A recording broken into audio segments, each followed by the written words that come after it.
All right, welcome to another episode of Piecing It Together, the podcast where we take a look at a new movie and try to figure out what movies inspired it. And today on the show, we are finally covering one of the most talked about movies of 2019. I was thinking about waiting to record this intro until we find out about the Oscar nominations because it's probably going to be up for a whole bunch of stuff. But this is the week before that. It just won Best Foreign Language Film at the Golden Globes. Did not win Best Picture Drama or Best Director. Many people thought it might.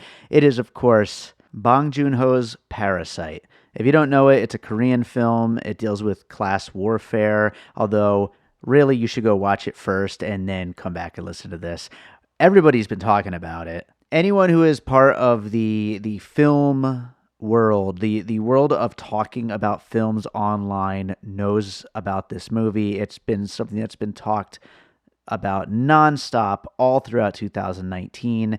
And it is one of a few movies I did not want to move on into 2020 without having gotten a chance to talk about. And I'm glad to finally be talking about it with my old buddy Q from the Bird Road podcast, and of course my boss here at All Points West Network. So yeah, we got a great conversation. It's a little bit of a quick one, but we get some really good puzzle pieces in. So great episode coming up here in a second on Parasite.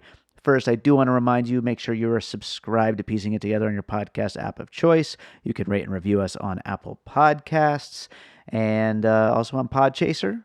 Follow us on social media at Piecing Pod. Join the Facebook group Popcorn and Puzzle Pieces. You know what? Let's get into this conversation about Parasite. All right, so today on the show, we've got with us David Quinones. How's it going? I'm splendid. You don't sound so sure about that. I'm fine. Let's move on. Okay, let's move forward. We're gonna talk about Parasite, which I think this might be the longest I've gone between seeing a movie and finally covering it here on PC. Yeah, I know. It's unfortunate. Although this is a movie that you kind of have to let. I don't know about for you. I don't think you like this movie quite as much as I really liked it, but this is a movie that needs to simmer a little bit. It does. It absolutely does. Actually, that is something.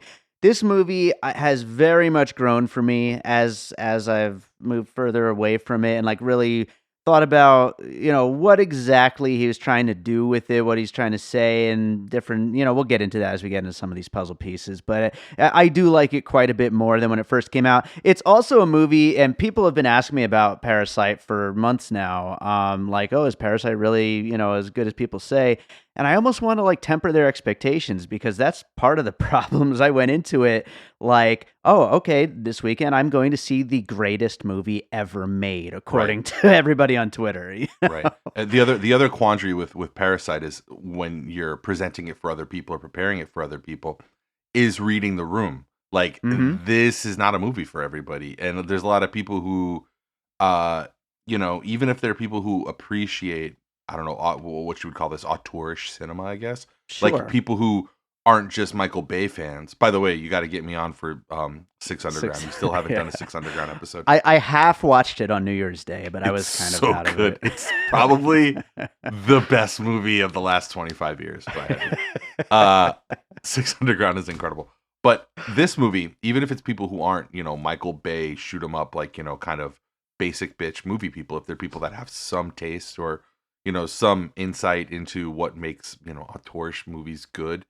This is still, there's like a 50-50 chance that it's not going to be up their alley and that it won't really land and that they'll ingest it as nothing more than the typical auteurish fare. Yeah, it's funny. I was actually just thinking about that yesterday. I Once Upon a Time in Hollywood just came out on streaming, and the amount of people in my, especially Facebook feed, not so much Twitter feed, who are like, finally saw Once Upon a Time in Hollywood. God, was that boring. Yeah. And I'm just like, who are these people? Like, they apparently can't get into this kind of a movie, something that's, maybe got a little bit under the surface that you actually have to pay attention for and, really like get into if you're going to enjoy it. It's not just going to be just a total, assault you with action the whole time or nonstop joke a minute kind of thing. Although this is a funny movie and it's got some action in it. It's funny. It does have some action in it, and it has tension and those thriller moments in it. But the message isn't immediately accessible. It's not. Right. It's not that overt. And I guess we'll get into that as we start talking about what the influences were. I will say, toughest. I've been on, I don't know how many of these, 4 or 5, piecing it together. Toughest one. This is very much a singular movie, very unique. I don't think that the director Bong Joon-ho is influenced by a lot of cinema. I think he's mostly an original creation. He absolutely is. He's an original voice, 100%, and we could still find things that we could talk about. So why don't we jump into the first one? What do you got for your first piece? And yeah, we probably won't have a lot of pieces on this one, but let's see what you got first. So I did a little bit of research, and I actually watched some things that mine are going to be a little esoteric and weird, but I will start off with one that's pretty on point. And the thing that I couldn't stop thinking about during the course of this entire movie, and it's not a movie at all. It's actually a TV show, originally a British show that ran for, I think, a couple of seasons, or series as they call them over there, and then came over here and has now been going strong on Showtime for, I think, 13 years. A show called Shameless, which stars William H. Macy and a whole cast of younger folks. The main, up until her departure from the show, the other main character was Fiona Gallagher, who was played by, oh God, what is Sam Esmail's girlfriend's name? I don't know. Emmy Rossum. Oh, and, okay. Yeah. So incredible show. At this point, it's been on so long that I'm not really sure if anybody's watching it anymore. It's not really part of the zeitgeist, but it was, follows the Gallagher family, who are these, low end South Side Chicago dirtbags that run scams. They don't have they're just generationally impoverished. They have all these, horrible genetic traits of alcoholism and violence, and just all of these different things that sort of work together with the system of capitalism that we exist in to keep them down. The show, over its many years, has done a great job of showing how equally to blame and not romanticizing. I think a lot of times when we show or we depict the poor or the impoverished, there's a tendency to romanticize them and be like, look at how poor they are. It's not their fault they're in this situation. And one thing that I found refreshing, as somebody who grew up really poor, about Parasite, and that I love about Shameless, is that they don't let them off the hook. They're dirtbags. They're complete pieces of shit, and they don't try to but they're still human. That doesn't mean that they're not worthy of being treated with dignity. So my number one. I don't know if you've ever seen an episode of Shameless or not, but William H. Macy has really just kicked ass for the last 13 years on that TV show. Yeah, that's a show I did watch the first, I don't know, 3 episodes or something. Really liked it, just never got to really get into it and continue. But I like that piece a lot, and I like what you're saying there about about them basically being dirtbags. I mean, that's another thing of that barrier of entry for this movie is, I think, people who are given the scoop on what it is beforehand are going to be like, oh, another rich people are bad movie, Right. But really, that's kind of the beauty of it, is that it's not that, it's everybody's bad, and that is going to factor into some of my pieces for sure. But I like that Shameless as a first piece. That's great. So what do you got, Dave? So my first one, I think, is a pretty obvious one, and I actually, after having written it down, did end up finding somewhere where Bong acknowledged this, that he was surprised when the initial trailer for this other movie came out, and was like, oh, there's another movie, new movie, exploring a lot of the same themes, and that is Jordan Peele's Us. Okay, all right. Yeah, in Us, there's this class of people who live underground, and they are tethered to the people who live in the regular world, and the people in the regular world get to enjoy the luxuries of I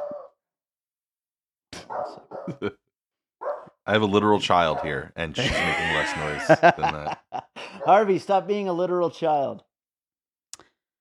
They get to live, in the regular world and enjoy, a regular life on the backs of these people who live underground and have to do some of the harder parts of the world and have to, like for example, the guy underground is making the light go off and on all the time, and the main family just kind of takes it for granted that, oh, there's a short in the light just coming on and off, not even really thinking about who or the fact that there could be someone controlling this stuff. And it's just there's a lot of levels to that of taking for granted that, oh, there is a class underneath that is controlling some of the things, or not necessarily controlling, but helping to operate some of the things that go into everyday life. Yeah, and over on our other show, Bird Road, which is very much about politics and culture and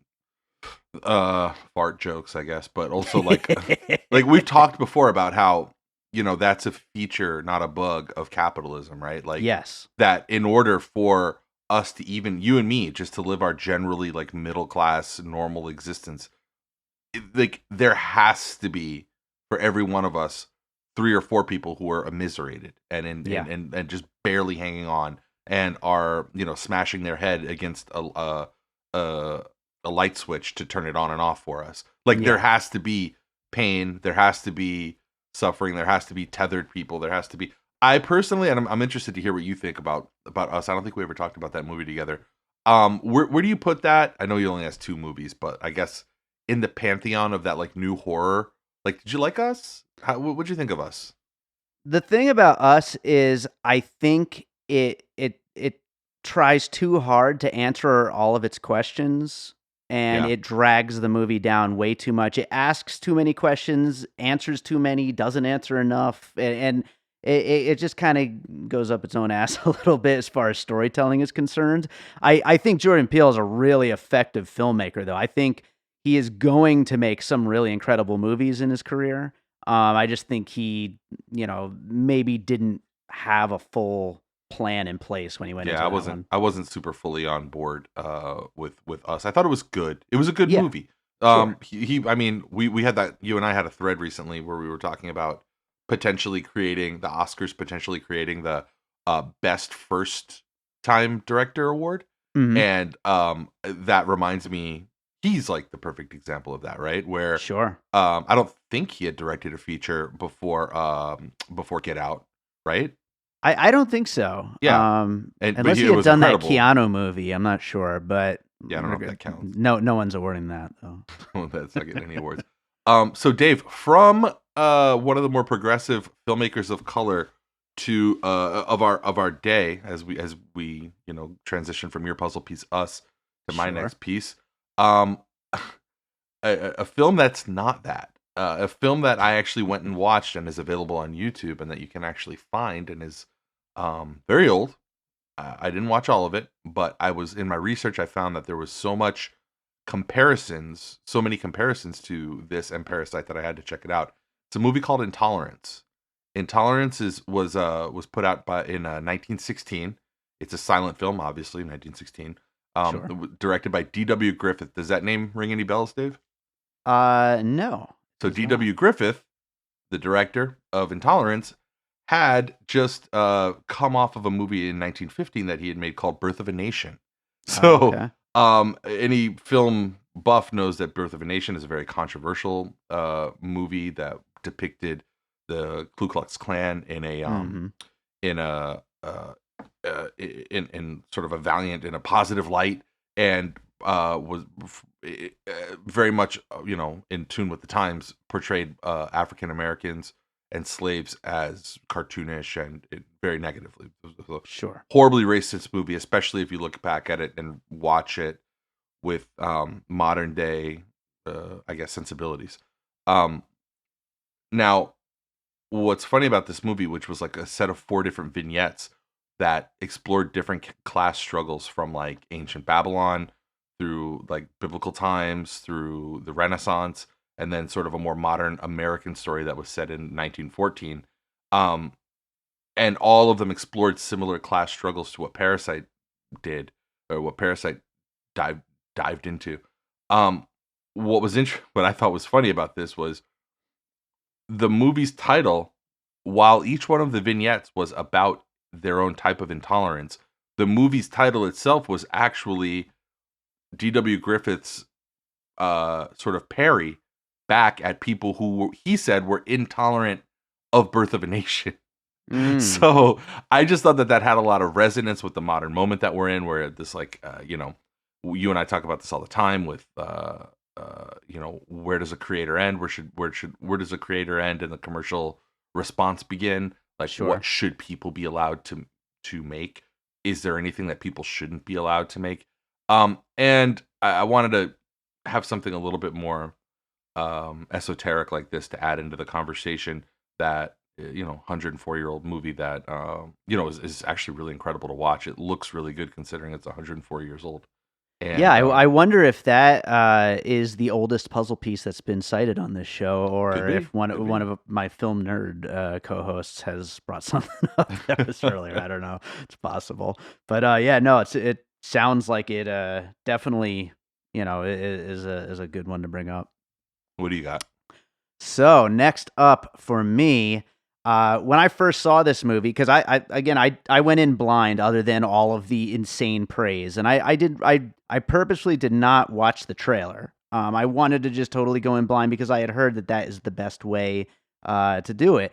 And so when I sat down, started watching, and it was this like clever, cute comedy about Yeah. these people running a con on this family, at least up until the big shift at the end. I kept thinking, this is like a 90s Steve Martin movie, Yeah. like an 80s or 90s Steve Martin movie. So I thought of Dirty Rotten Scoundrels as a puzzle piece right Good then pull. and there while Yeah. I was in the theater. And The first it's half, the just first act, the yeah. first two acts, I would say, are definitely Dirty Rotten Scoundrels. Yeah. Yeah, a total just a clever, fun, scam-based comedy, Mhm. and I could totally see Steve Martin in his prime, like especially like being the dad role or something like that, as they go through this whole process of getting the whole family to scam their way into this house. Steve Martin was probably when I was young, like too young to really know what's good yet in the 80s, like just a little kid. Uh-huh. Um Steve Martin was such an important bridge. Yeah. Like he was goofy and silly, and then he was also in stuff where I remember the first time watching LA Story, which I don't know if that's a Yeah. movie that really holds up that much, but I just watched it last year for the first time, actually, or at least I think it was the first time. what I did you didn't think? remember it. I loved it. It was It's so so good. good. Yeah. And I remember watching it and having that thought that you have when you're little, when you're young and you're sort of starting to become who you're going to become, and knowing like, okay, this is good. This is what Mhm. something good is. And like, not like, oh, Voltron kicked somebody's ass and I loved it. It was fun. But like, no, this is something that's good. That's very Yeah. well made. And again, I haven't seen LA Story for a while. I think it would probably still hold up. It was a great movie. But yeah, Steve Martin he was in like kind of a not great movie, a movie that was a little up its own ass called Grand Canyon. And Don't think I ever in saw that one. the early 90s, I was still really young when that came out, and I was still in that age where you're like starting to like the things that you're gonna like, for Mhm. your life. And I remember thinking too, like, oh, this is something that's good, or at least it's trying to be good, Yeah. and like understanding the difference between, you know, just like run of the mill movies and movies that have something to say. Steve Martin kind of rules. Yeah, Steve Martin kicks ass. So what do you got next, Q? All right. So next for me is another very not well known movie that I don't even know if you can still find it. I haven't seen it Q since I went was deep for this. I went really deep for this. And this movie actually had a Wikipedia entry on it. Otherwise, I couldn't have been able to remember. My last two puzzle pieces, I couldn't remember the titles of. I had to like go searching for them because I haven't seen them in over 20 years. Yeah. So this puzzle piece is Eating Raoul. Have you ever heard of Eating Raoul? Definitely heard of it. I think I saw it like a long, long time ago. When we were kids, it was the kind of movie that would be on like right before Toxic Avenger was on. Like it was that kind of a movie. Yeah. So like it's a 1982 black comedy directed by Paul Bartel, who didn't really do a whole lot else. It had Mary Woronov, Robert Beltran, Ed Begley Jr., Buck Henry, Susan Sager. It was about this married couple, and this is what stuck out to me. It was this married couple that was running running like a cigar shop, or like they worked at like a wine and cigar shop, right?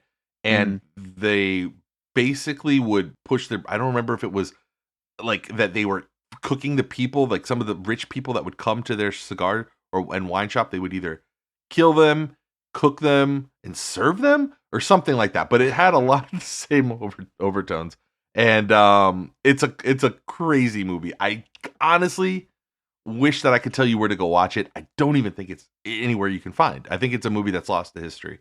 It's from 1982. Maybe it's on some streaming channel somewhere, but I don't know, Dave, if you ever saw this one, but this is one of those ones that we were watching when we were little kids.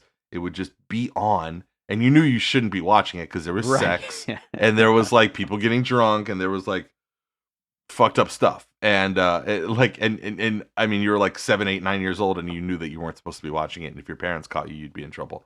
But just looked it up, and it is in the Criterion collection, so it must be on that Criterion channel. There you go. That's pretty awesome. Maybe I'll go watch it.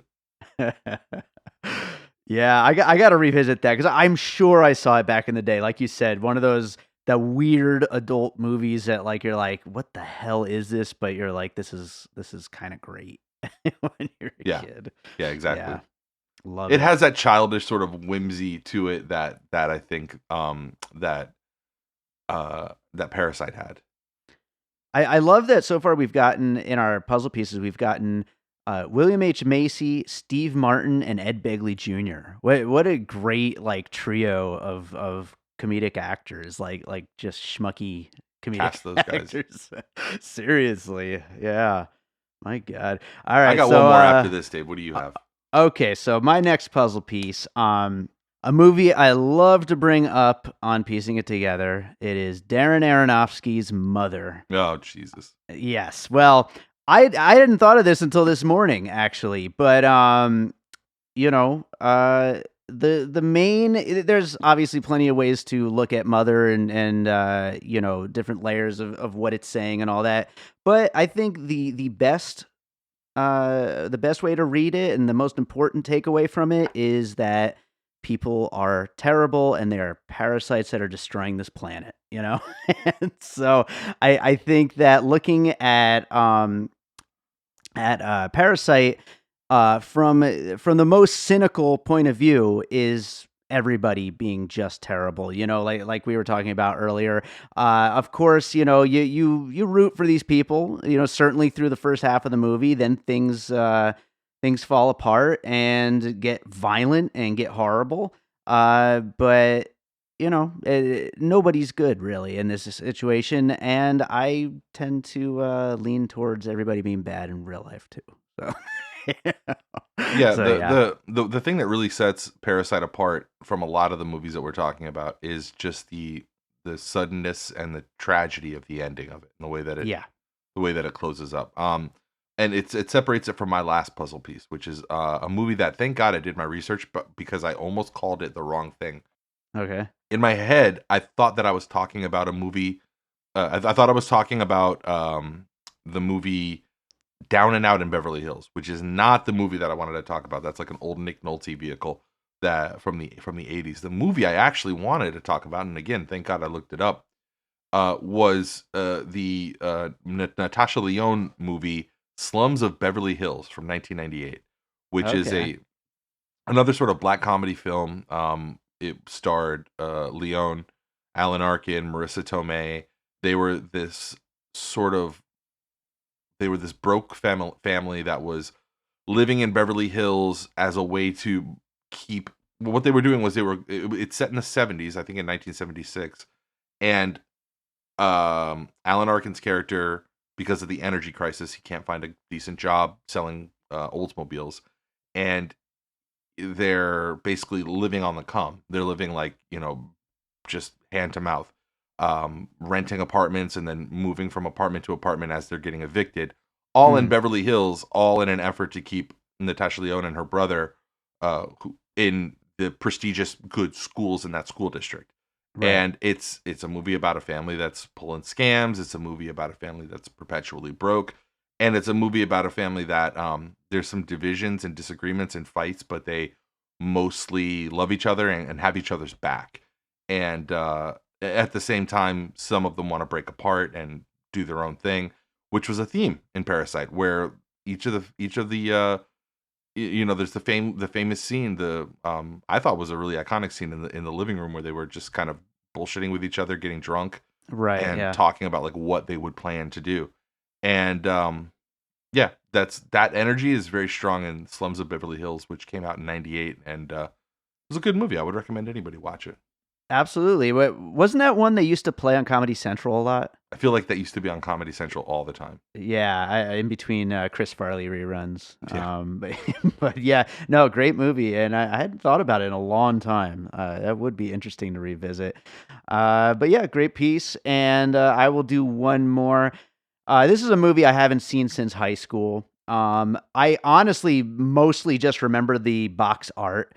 But then I thought of it and I looked it up and I was like, hell yeah, that totally would make for a good puzzle piece for this movie. It's Wes Craven's 1991 horror film, The People Under the Stairs. Oh, I almost picked this. Yeah, and these kids, they go into this house looking to rob it, and they find out that something horrible is happening in that house. And yeah, I mean, these people, they're going into this house and they're basically, living off of this family, and find out, oh, that there's this terrible thing happening in the basement. I mean, like literally, spoiler alert if you haven't seen Parasite yet, and if you haven't seen Parasite, go see it. But there are Yes. literally people living under the stairs.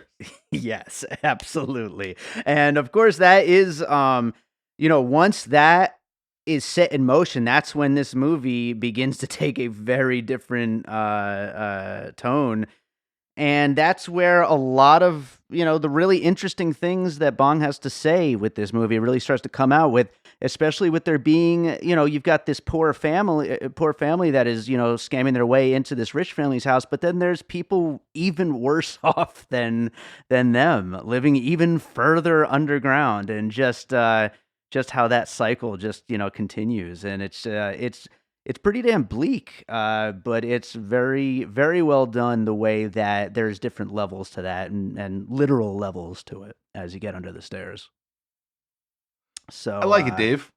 yeah, so that's a quick list. Let's do the finished puzzle list, and we'll get into some closing thoughts on Parasite. But the list includes Shameless, Us, Intolerance, 30 Rotten Scoundrels, Eating Raoul, Mother, Slums of Beverly Hills, and The People Under the Stairs. So, Q, got any closing thoughts on Parasite?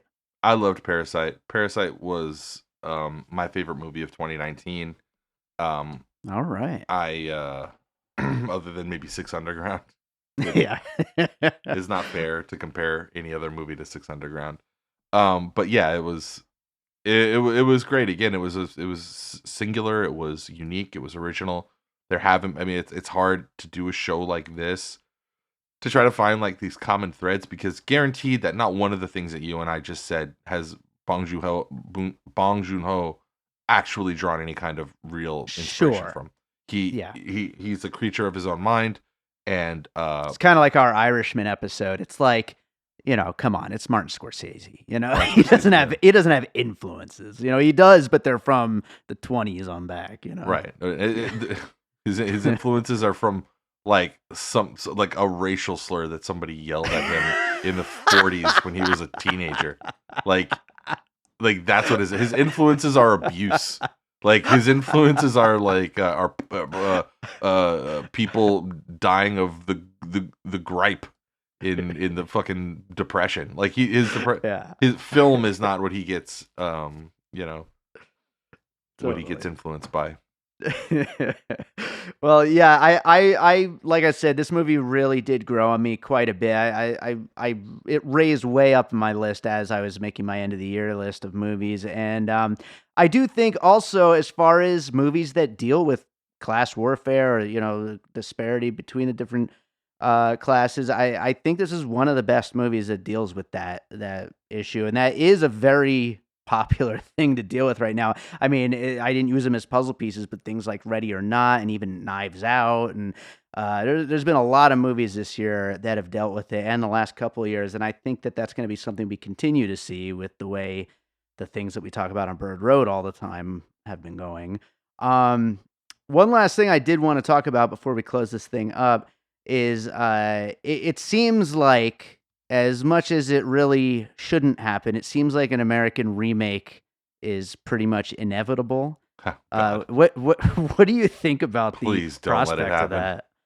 that? I don't think that. First of all, I don't think that Bong is gonna do that. So it would be a different. It would be a different vision. It would be somebody else doing it. Right. Yeah. Didn't you want to like try to figure out who would play who? Yeah, I mean, I don't have any like specifics for specific characters, just like some people whose like energy I thought I could see in something like this. I definitely, the first person I went to is Jason Bateman. I could totally see him in something like this, maybe in the dad role of the Wait, the the loser Kim, dad or the douchey dad? The rich dad or the poor dad? the poor dad, the Kim family. Jason Bateman. Oh yeah, Yeah. okay, all right, I can see that. Just kind of put upon, Yeah, and and like yeah, and like quick, everybody, come on, we got to do this, you know, Yeah. that kind of thing. I also thought Tom Holland is possibly the main character, the main guy. I couldn't think for the main girl, the one who does that little mnemonic device thing at the door that everybody loves so much. What about the girl that was? What about the girl that's in all the fucking Star Wars movies? Daisy Ridley. That's not too bad, I guess. I mean, I could see that. I think she's gonna have a Hayden Christensen problem. She's gonna be Yes. typecast, like, and Yeah. it's gonna be hard for her to do anything else. She will live on in memes, though. That's Yeah, right. Hayden Christensen was a damn good actor. I assume he still is. I'm sure he's not dead, but like, yeah, I don't know. Well, one thing, one of our listeners actually on Twitter had a really great point in a tweet. Zach Brigman, his name is. He said that if they were going to do this, which they shouldn't, of course, but give it to Neil Blomkamp and let him finish his trilogy of haves versus have-nots movies with District 9 and Elysium. Yeah, Elysium was terrible. Let's get that out of the way. But District 9's fantastic, and he should definitely get to wrap that up, do a third one in this kind of a haves not struggle kind of thing. you know how you win me over for recasting in this? You cast the mom, the poor mom, Ann Dowd. You know Ann Dowd? Yeah, that would be the mom. Good. Like the shot putter. Yeah. I could see Ann Dowd getting some clearance on a shot put, getting like that. By the way, what a great little detail to make it that the mom was like a champion shot putter. Yeah, like just a little thing that whatever. Fucking great. I like it. Yeah, awesome. Oh, almost forgot. Real quick before we go, what's another movie you saw recently you'd like to recommend to our listeners? Oh, I saw Climax. Oh, you watched my favorite movie of 2019. It was great. I loved it. I tried to get my wife to watch it, and I tried to tell her, like, okay, I'm going to shut this off halfway through because you're not going to like the second half. And she was like, ugh. And she was already, if I'm recommending something, she doesn't want to hear it or watch it. And then I told her it was by Gaspar Noé, and she immediately knew who he was and was like, no, because... She's like, I guess she was scarred by some old movie of his like 15 years ago where there was like Irreversible? a very gratuitous rape scene, and she was like, nope, not watching that. He's very famous for that. Yeah. Yeah. So she. Yeah, I figured she would either like this movie because of the subject matter or hate it because of Gaspar Noé. So yeah, I figured definitely go one way or the other. She wasn't feeling it, so we didn't end up watching it. All right. I watched it though, and I loved it. I thought Climax was great. I think that about does it. Q, why don't you plug Bird Road for a minute? Nope. No. Okay. No, I'm just kidding. I don't know. You can listen to Bird Road. It's on the All Points West Network. It's everywhere that podcasts are found.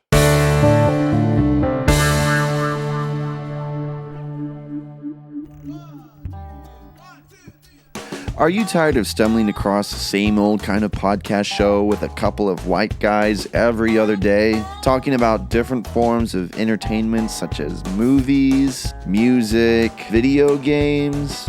Well, too bad, because we got another one for you. Introducing the world's most unoriginal and anti-niche podcast ever, the Podwood Forecast. Hosted by Mitchell Owens. I steal money from poor innocent people who got in car crashes. And yours truly, Clifford Close. This is a podcast we do for fun where we talk about the little things we enjoy. The Podwood Forecast. Available on any podcast platform. All right, so I hope you enjoyed that conversation about Parasite. If you haven't seen it yet, you should. It's still out in some theaters, and then I hear, depending on where you live, that there's a black and white version coming out.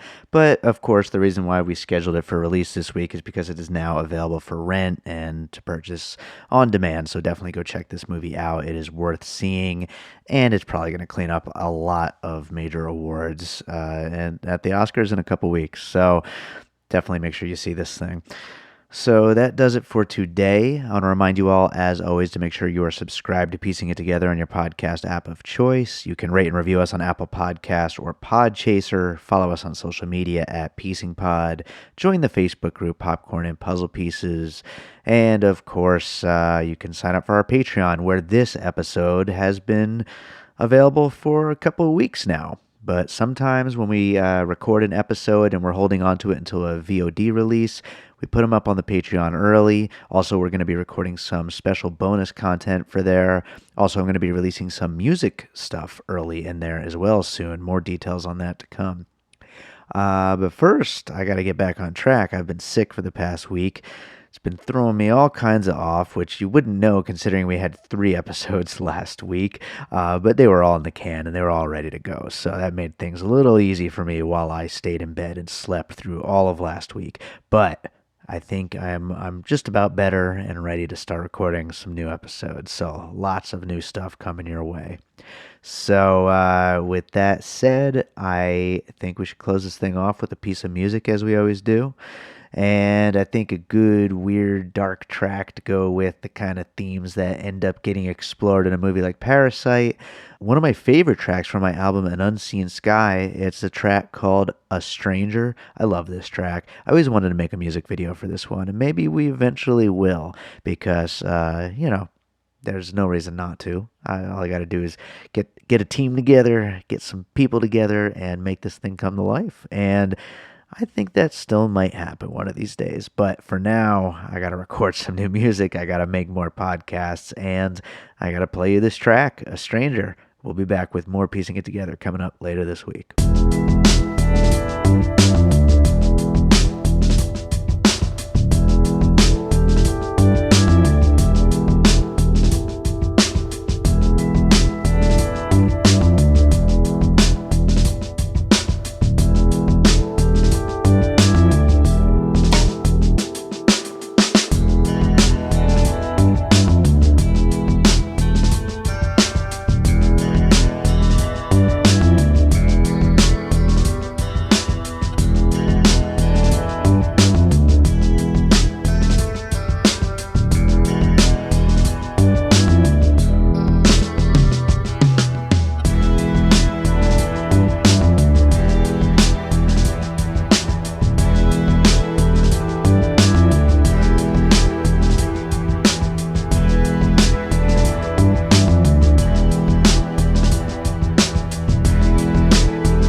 and all points west.